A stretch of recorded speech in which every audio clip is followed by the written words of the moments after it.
श्री गुरु तेग बहादुर साहिब के 350वें शहीदी दिवस को समर्पित पंजाब सरकार की श्रद्धा और सत्कार से भरपूर पहल। पंजाब के 23 जिलों में गुरु साहिब के जीवन और बलिदान को दर्शाते light and sound show Srinagar, Gurdaspur, Faridkot और तख्त श्री दमदमा साहिब, तलवंडी साबो से अनंतपुर साहिब तक 4 महान नगर कीर्तन तथा 23, 24 और 25 नवम्बर को अनंतपुर साहिब में होने वाले भव्य समागमों में मुख्यमंत्री सरदार भगवंत सिंह जी मान की ओर से सभी को नतमस्तक होने का हार्दिक अनुरोध। आइए अपनी अटूट श्रद्धा और सत्कार के साथ इन समागमों का हिस्सा बने।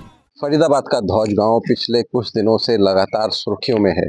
सुर्खियां इसलिए क्योंकि यहाँ ये जो अल-फलाह यूनिवर्सिटी है, मेडिकल कॉलेज है, वहाँ से लगातार जो मेडिकल प्रैक्टिशनर हैं यानी कि जो डॉक्टर हैं, उनकी आतंकी गतिविधियों में इन्वॉल्वमेंट रही है।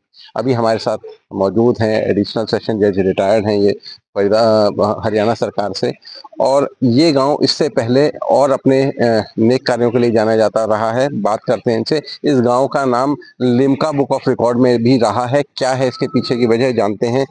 एडिशनल सेशन जज एक्स रहे हैं, पूर्व सेशन जज रहे हैं अब्दुल मजीद जी। जी सर, सबसे पहले वही बता दीजिए कि लिम्का बुक ऑफ रिकॉर्ड में किस लिए रहा है गाँव का नाम। लिम्का बुक ऑफ रिकॉर्ड में तो जी हमारे परिवार का नाम एंटर हुआ था हमारी एजुकेशन की वजह से, कि हमारे जो माता पिता थे वो इलिटरेट थे। इनिशियल स्टडी हमारी यहाँ से रही, धौज गांव से रही। पाठशाला जो होती हैं नीचे दरी पे बैठ के पढ़ने वाले, पढ़ाई की हमने। और फिर हम जब यूनिवर्सिटियों में गए तो हमारे साथ फॉरेन रिटर्न भी बच्चे थे, वो भी थे, कॉन्वेंट एजुकेटेड भी बच्चे थे, लेकिन हमने उनको पछाड़ा और हमारी लगन से, मेहनत से ये रहा कि जी हमने गोल्ड मेडल हासिल करे, यूनिवर्सिटियों को टॉप किया, कभी पीछे मुड़ के नहीं देखा। पहली बार एग्ज़ाम में बैठे, जुडिशरी में बैठे, जुडिशरी में आ गए। मेरा फॉरेन में मेरा भी सिलेक्शन हो गया था। फॉरेन में कहाँ? मलेशिया। अच्छा। लेक्चरशिप में, लेकिन मैं वहाँ नहीं गया। मीनवाइल जुडिशरी का एग्जाम आ गया, जुडिशरी का एग्जाम दे दिया और जुडिशरी को क्लियर कर गए पहले अटेम्प्ट में। तो मैं जज रहा, मेरे बड़े भाई जज रहे दिल्ली में।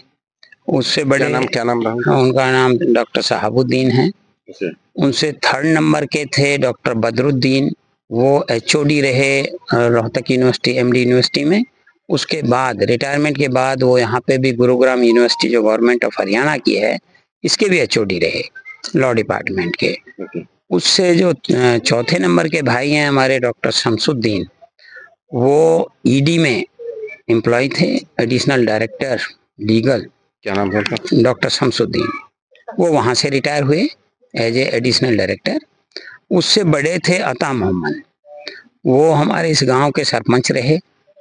उसके बाद हमारी मदर बेशक इलिटरेट थी, गांव वालों का सहयोग था, प्यार था, स्नेह था, और हमारी मदर को उन्होंने सरपंच सेलेक्ट किया, तो मदर हमारी सरपंच रही।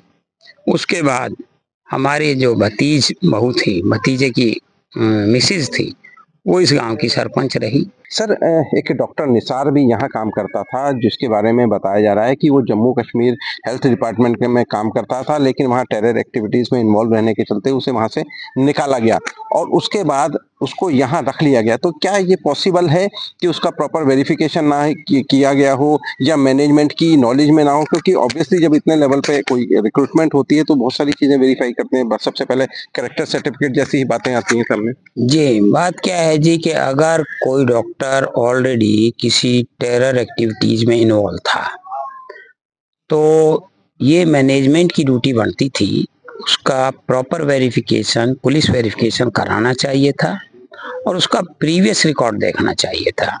अगर कोई डॉक्टर का प्रीवियस रिकॉर्ड ही टेरर एक्टिविटीज में इन्वॉल्वमेंट का पाया जाता है और फिर उसको रख लेना, इट मीन्स कि या तो आपको वो सस्ती सर्विस दे रहा है, आप उसको सस्ते की वजह से रखना चाहते हैं, या कोई फेवर करने की वजह से रखना चाहते हैं, या आप जान करके ये चाहते हैं कि टेरर एक्टिविटीज हों। आपको इससे कोई परहेज और गुरेज नहीं है इस चीज़ से कि जब इस तरह का रिकॉर्ड अगर किसी का है तो फिर क्यों रख रहे हैं आपने। इसका मतलब लैक ऑफ प्रॉपर वेरिफिकेशन है, और इस लालच में या इस कोताही में या लापरवाही में उन्होंने ऐसे आदमी को रखा और आज यहाँ पे वो इन्वॉल्व होते हैं इस इलीगल एक्टिविटीज़ में, तो बड़ा दुर्भाग्य है। इससे हमारे एरिया का नाम बदनाम हुआ, हमारे गांव का नाम बदनाम हुआ, जो नहीं होना चाहिए था। जी सर, आप सीबीआई में जज रहे हैं, हरियाणा में 3 साल से ज़्यादा सर्विस दी है आपने बतौर सीबीआई जज। आपने भी बहुत सारे मामले इस तरह के देखे होंगे, तो क्या आपको लगता है कि ये बिना मैनेजमेंट की नॉलेज के इतना बड़ा सब कुछ चल सकता है? नहीं, पॉसिबल नहीं लगता, क्योंकि हम भी जब केस डील करते हैं कहीं ना कहीं थोड़ी सी स्मेल आ जाती है। अगर मैनेज यहाँ पे इस तरह का 2900 केजी अमोनिया नाइट्रेट रिकवर हो रहा है, और इस तरह की गतिविधि एक दिन में नहीं होती, बिल्कुल टाइम लगा होगा उनके हाव भाव में, आने जाने में, उनकी एक्टिविटीज़ में, इस तरह के उनके कंडक्ट में। तो मुझे नहीं लगता कि मैनेजमेंट को इसका कोई पता ना हो, ज़रूर होगा, उनकी नॉलेज में होगा। और इस तरह नॉलेज में रहते हुए ये ऐसी गतिविधियों में इन्वॉल्व होना जो हमारी देश की एकता और अखंडता को आघात पहुंचाए, ये बहुत बुरी बात है। ऐसे में एक्शन बनता है, होना चाहिए, ताकि दूसरों को सबक मिले इस चीज़ से कि एक देश की एकता और अखंडता हमारे कॉन्स्टिट्यूशन की प्रियम्बल है। ये एक पवित्र, एक हमारी जो कॉन्स्टिट्यूशन के जो प्रियम्बल है, एक पवित्र प्रियम्बल है, उसको ठेस पहुंचाना, उसको किसी भी गतिविधि ऐसी करके ठोस पहुंचाना है, उससे एक भाईचारा खत्म करना। आज हमारे इस कलंक को ध्वज पे जो लगा, इसको मिटने में बहुत बरसों लगेंगे, क्योंकि नाम ध्वज आ रहा है, क्योंकि वो ध्वज की कुछ लैंड में ये अल्फाला यूनिवर्सिटी सिचुएट कर रही है, जबकि ध्वज की आबादी से तो बहुत दूर है। वो ध्वज की रेजिडेंट का कोई, निवासियों का कोई लेना देना इससे नहीं है। वो अपने, अगर कोई आदमी वहां मुलाजमत कर रहा है, कोई जॉब भी कर रहा है छोटी मोटी, वो अपने ड्यूटी दे रहा है, अपने तनख्वाह ले रहा है, और वो भी सुनने में आ रहा है कि तनख्वाह भी पूरी नहीं, और छोड़ मतलब मिनिमम वेजेस का भी वायलेशन है लेबर लॉ के अंदर। सर, ये तो जो चेयरमैन का नाम सामने आ रहा है, उसके ऊपर भी पहले चिटफंड कंपनी बना के फ्रॉड करने का और जेल जाने का आरोप है। जी, ये सुनने में आया है पत्रकारों से, टीवी चैनलों से, कि ऑलरेडी चिटफंड का कोई फ्रॉड मैटर था, उसमें भी ऑलरेडी अंदर रह के गए हैं। और आपसे कभी संपर्क रहा इन लोगों का? नहीं, मेरा कभी नहीं रहा, और शायद ये इस तरह है, जो हमारी मेंटेलिटी है, एक जज की कुर्सी पे रहे या जिम्मेवार निवासी रहे, तो इस तरह के जो फ्रॉड लोग होते हैं उनसे कम वास्ता रखते हैं। हम लोगों का कभी मेरे तो संपर्क में आया नहीं। कभी जब भी कोई गतिविधि आई तो यही आया कि तनख्वाहें कम देता है, लिखवा ज़्यादा लेता है, मतलब लोगों का एक मिसयूज जिसको कहते हैं, मिसयूज करना। और वो मिसयूज हो रहे थे तो वो तो वही जान सकते हैं जिनको कम देता था तनख्वाह, लिखवा ज्यादा लेता था, क्या वजह थी। और भी बहुत सारी वायलेशन की खबरें सामने आ रही हैं कि एक लैंड एनक्रोच कर लिया, रास्ता एनक्रोच कर लिया, ऐसी भी चीजें। जी, ये चीजें सुनने में आई कि लैंड का एंक्रोचमेंट है, लैंड ग्रैबिंग का भी आया कि किस तरह से डे एंड नाइट में इतनी बड़ी लैंड, इतनी बड़ी प्रॉपर्टी को खरीदना, फिर इतनी बड़ी बिल्डिंग को बनाना, तो कहीं ना कहीं तो कुछ है, गड़बड़ तो है। क्योंकि आप एक तरफ माइनॉरिटी एजुकेशन का टाइटल दे रहे हैं, हो सकता है माइनॉरिटी डिपार्टमेंट से भी कुछ फंडिंग ली हो, एक तरफ आप ट्रस्ट का वो दे रहे हैं कि अल्फला एक ट्रस्ट है और ट्रस्ट के इदारे में ये यूनिवर्सिटी चल रहा है। जबकि एक बार मेरा किसी पेशेंट के यहाँ जाना हुआ, आईसीयू में वो पेशेंट था जहाँ कोई उसका आईसीयू का कोई स्ट्रक्चर नहीं था, आईसीयू वाला, वहाँ जूती चप्पलों से लोग जा रहे हैं, आ रहे हैं। तो एक आईसीयू का एक वो होता है, एक सैंक्टिटी होती है, एक आईसीयू में पेशेंट है। मैंने कहा भाई ये कैसा आईसीयू, यानी कि मेडिकल जो गाइडलाइन है वो भी फॉलो नहीं, वो भी नहीं हो रही।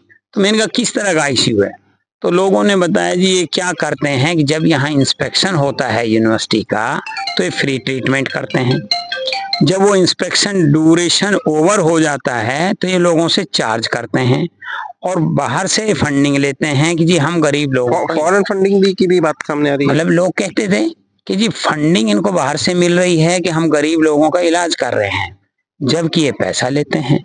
जबकि ट्रस्ट में है तो पैसा का बनता नहीं, तो कहीं ना कहीं हैंकी पैंकी लगता है, ये ठीक नहीं था। और हमारे एरिया के लिए एक जो बदनामी का काम किया वो एक हेटफुल काम है, हम इसको कंडम करते हैं।